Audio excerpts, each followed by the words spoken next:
Hello மக்களே, welcome to சேவை கதிர் YouTube channel. இன்றைக்கி நம்ம ஒரு முக்கியமான இன்ஃபர்மேஷனை பற்றி தான் பார்க்க போகிறோம். என்னென்னு பார்த்தீங்கன்னா, தமிழக அரசு பட்ஜெட் தாக்கல் 2026க்கான பண்ணியிருக்காங்க. அதில் என்னென்ன அதிரடி அறிவிப்புகள் அவங்க வெளியிட்டிருக்காங்க, யார் யாருக்கெல்லாம் இதில் லாபம், யார் யாருக்கெல்லாம் இதில் நஷ்டம் அப்படின்னு சொல்லி தான் இந்த வீடியோவில் பார்க்க போகிறோம். இந்த வீடியோவை ஸ்கிப் பண்ணாமல் ஃபுல்லாக பாருங்கள், நிறைய பேருக்கு ஷேர் பண்ணுங்கள். இங்க பாத்தீங்கன்னா மருத்துவ நிதியாக வட சென்னை வளர்ச்சி திட்டத்துக்கு 6048 கோடி ஒதுக்கியிருக்காங்க. அப்புறம் அமைப்பு சாரா தொழிலாளர்கள் நலனுக்காக 3397 கோடி அவங்க ஒதுக்கியிருக்காங்க. தொழிலாளர் நலத்துறை அவங்களுக்கு 1996 கோடி அவங்க ஒதுக்கியிருக்காங்க.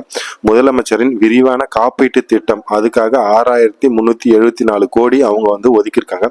மருத்துவ துறை திட்டங்கள் அதுக்கு வந்து 22,090 கோடி அவங்க இப்போதைக்கு அறிவிச்சிருக்காங்க. இதெல்லாம் பாத்தீங்கன்னா தமிழ்நாடு அரசோட பட்ஜெட் தாக்கல்ல சொல்லியிருக்காங்க. இது வந்து மருத்துவ நிதி.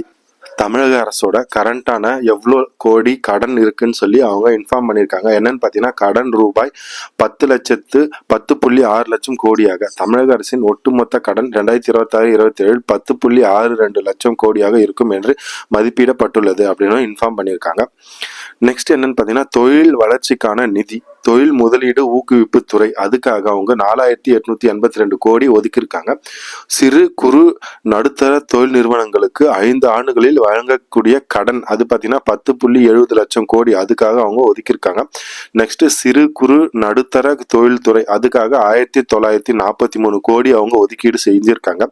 தமிழ்நாடு செமி கண்டக்டர் திட்டம் அதுக்காக 500 கோடி ஒதுக்கியிருக்காங்க. கலைஞர் கைவினை திட்டத்தின் கீழ் கடன் அந்த கடன் கொடுக்கறதுக்காக 4,500 கோடி அவங்க ஒதுக்கியிருக்காங்க. நெக்ஸ்ட் பார்த்தீங்கன்னா, திருச்சி மதுரை ஒசூரில் புதிய டைட்டில் பார்க் உருவாக்குறதுக்கு 1070 கோடி அவங்க ஒதுக்கியிருக்காங்க அப்படின்னு சொல்லி தமிழ்நாடு இடைக்கால பட்ஜெட் 2026-27 அவங்க இன்ஃபார்ம் பண்ணியிருக்காங்க. நெக்ஸ்ட் என்னன்னு பார்த்தீங்கன்னா, எதுக்கெல்லாம் அவங்க நிதி ஒதுக்கியிருக்காங்க பார்த்தீங்கன்னா, குடிநீர் திட்டங்களை புதுப்பிக்கும் திட்டம் அதுக்காக 890 கோடி ஒதுக்கியிருக்காங்க. நதிக்கரை மேம்பாட்டு திட்டம் அதுக்காக 374 கோடி அவங்க ஒதுக்கியிருக்கிறதா சொல்லியிருக்காங்க. நகராட்சி நிர்வாகத்துறை அதுக்கு 28,227 கோடி அவங்க வந்து இதுக்காக அனௌன்ஸ் பண்ணியிருக்காங்க. ஊரக வளர்ச்சித்துறை அதுக்காக 28,687 கோடி அவங்க வந்து இதுக்காக ஒதுக்கியிருக்காங்க. நெக்ஸ்ட் பார்த்தீங்கன்னா, 1.14 லட்சம் வீடுகள் கட்டும் திட்டம், இது வந்து கலைஞரினோட வீடு கட்டுற திட்டத்துல 969 கோடி அதுக்காக அவங்க ஒதுக்கியிருக்காங்க. நெக்ஸ்ட் என்னன்னு பார்த்தீங்கன்னா, இடைக்கால பட்ஜெட்ல 2026ல நீர்வளத்துறை அதுக்காக 10,076 கோடி அவங்க ஒதுக்கி இருக்கிறதா சொல்லியிருக்காங்க. மின்சாரத்துறையில 18,091 கோடி ஒதுக்கிறதா சொல்லியிருக்காங்க. போக்குவரத்து துறையில 13,062 கோடி அவங்க ஒதுக்கி இருக்கிறதா சொல்லியிருக்காங்க. இது வந்து இடைக்கால பட்ஜெட்ல 2026ல இன்ஃபார்ம் பண்ணியிருக்காங்க. நெக்ஸ்ட் என்னன்னு பார்த்தீங்கன்னா, முதியோர் ஓய்வூதியம், விதவைகள் ஓய்வூதியம், மாற்றுத்திறனாளிகள் ஓய்வூதியம் போன்ற அனைத்து சமூக பாதுகாப்பு ஓய்வூதிய திட்டங்களுக்காக 35.33 லட்சம் பயனாளிகள் இதுவரைக்கும் பயனடைஞ்சிருக்கிறதா அவங்க சொல்லியிருக்காங்க. நெக்ஸ்ட் பார்த்தீங்கன்னா, இப்போ பார்த்தீங்கன்னா மகளிருக்கு மாதம் ரூபாய் மகளிர் உரிமை தொகையாக 1000 ரூபாய் வழங்கிட்டு வர்றாங்க. அது இல்லாமல் இப்போ உங்களுடன் ஸ்டாலின் முகாமில் கடந்த டிசம்பர் மாதம் யாரெல்லாம் அப்ளை பண்ணாங்களோ அவங்க எல்லாருக்கும் டிசம்பர் மாதத்துலேருந்தும் 1000 ரூபாய் போட்டு வராங்க. இப்போ பிப்ரவரி மாதம் பார்த்தீங்கன்னா உங்களுக்கு 5000 ரூபாய் அவங்க வந்து கிரெடிட் பண்ணியிருப்பாங்க. 5000 ரூபாய் எதுக்குன்னா, பிப்ரவரி மார்ச் ஏப்ரல் இந்த 3 மாதத்துக்கு சேர்த்து 1000 ரூபாய் 1000 ரூபாய் சேர்த்து 3000 ரூபாய் ப்ளஸ் கோடைக்கால சிறப்பு தொகையாக 2000 ரூபாய் போட்டு மொத்தம் 5000 ரூபாய் அவங்க உங்களுக்கு கிரெடிட் பண்ணியிருப்பாங்க. இந்த 5000 உங்களுக்கு வரலன்னா நம்ம சேனல்ல அந்த 5000 வராதவங்க என்ன பண்ணணும், எப்படி மேல்முறையீடு பண்ணணும்னு சொல்லி ஒரு வீடியோ போட்டிருப்போம். அது நீங்க போய் பார்த்து அதுக்கான கரண்ட் ஆக்ஷன் நீங்க எடுத்துக்கலாம். இங்க பாத்தீங்கன்னா, மாதம் ரூபாய் 1000 புதுமை பெண் திட்டத்தில் 6.95 லட்சம் மாணவிகளும், தமிழ் புதல்வன் திட்டத்தில் 5.40 லட்சம் மாணவர்களுக்கும் பயன்பெற்று வருகின்றனர் அப்படின்னு தங்கம் தென்னரசு தமிழ்நாடு நிதி அமைச்சர் அவங்க இன்ஃபார்ம் பண்ணியிருக்காங்க. நெக்ஸ்ட் போக்குவரத்து துறை, போக்குவரத்து துறைக்கு 13,062 கோடி ஒதுக்கீடு சொல்லியிருக்காங்க. அது இல்லாம மகளிர் விடியல் பயணம் திட்டத்திற்காக 1,722 கோடி ஒதுக்கிறதா அவங்க சொல்லியிருக்காங்க. நெக்ஸ்ட் என்னன்னு பார்த்தீங்கன்னா, வீட்டு மனை பட்டா கடந்த 5 ஆண்டுகளில் ஆட்சேபனையற்ற அரசு நிலங்களில் வசிப்போருக்கு ஒரு முறை சிறப்பு வரன்முறைப்படுத்தும் திட்டத்தில் 77,800 இணைய வழி பட்டாக்கள் வழங்கப்பட்டுள்ளன அப்படின்னு சொல்லி அனௌன்ஸ் பண்ணியிருக்காங்க. நெக்ஸ்ட் என்ன பார்த்தீங்கன்னா, 36 லட்சம் வேலை வாய்ப்புகள் தமிழ்நாட்டில் 5 வருடங்களில் 36 லட்சம் வேலை வாய்ப்புகள் உருவாக்கம். அமைச்சர் தங்கம் தென்னரசு இதை பற்றி இன்ஃபர்மேஷன் கொடுத்துருக்காரு.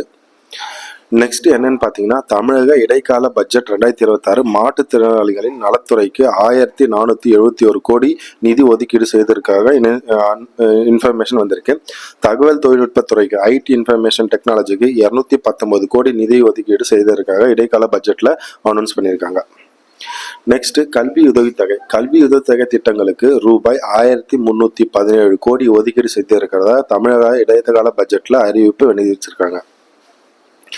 நெக்ஸ்ட் என்னன்னு பார்த்தீங்கன்னா, தமிழ்நாட்டின் வருவாய் எவ்வளவு? தமிழ்நாட்டில் சொந்த வருவாய் 2,06,540 கோடி அப்படின்னு சொல்லி அமைச்சர் தங்கம் தென்னரசு இன்ஃபர்மேஷன் கொடுத்திருக்காரு. நெக்ஸ்ட் கூடுதலாக 1 லட்சம் வீடுகள். இப்போ பார்த்தீங்கன்னா கலைஞர் கனவு இல்லம் திட்டத்தில் நிறைய பேருக்கு வீடு கொடுத்துட்டு வராங்க. இது மூலயமா பெரும் வரவேற்பை பெற்றுள்ளதாக கூடுதல் 1 லட்சம் வீடுகள் கட்டப்படும் என முதல்வர் அறிவித்துள்ளார் அப்படின்னு சொல்லி இன்ஃபர்மேஷன் கொடுத்துருக்காங்க. நெக்ஸ்ட் என்ன பார்த்தீங்கன்னா, சிறப்பு திட்ட செயலாக்கத்துறைக்கு 17,088 கோடி ஒதுக்கீடு செஞ்சதற்காக இன்ஃபர்மேஷன் வந்திருக்கு. அப்புறம் உயர்கல்வித்துறைக்கு 8,505 கோடி நிதி ஒதுக்கீடு செஞ்சிருக்காங்க. விடியல் பயணம் திட்டத்தின் மூலம் இதுவரை 881 கோடி பயணங்கள் மாதந்தோறும் சராசரியாக 888 சேமிப்பு அமைச்சருக்காக இன்ஃபார்ம் பண்ணியிருக்காங்க. அன்பு கரங்கள் திட்டத்தின் கீழ் 10,637 குழந்தைகள் பெற்றோரை இழந்த ஆதரவற்ற குழந்தைகள் பயன்பெற்றிருக்கிறதாக இன்ஃபர்மேஷன் வந்திருக்கு. நெக்ஸ்ட் என்ன பார்த்தீங்கன்னா, உயர்கல்வித்துறைக்கு 8,505 கோடி நிதி ஒதுக்கீடு. அதுக்கப்புறம் அன்பு கரங்கள், அதுக்கப்புறம் இலங்கை தமிழர்கள் வீடு கட்ட நிதி ஒதுக்கீடு 10,469 வீடுகள் அவங்க ஆல்ரெடி கட்டி கொடுத்துருக்காங்கன்னு சொல்லியிருக்காங்க.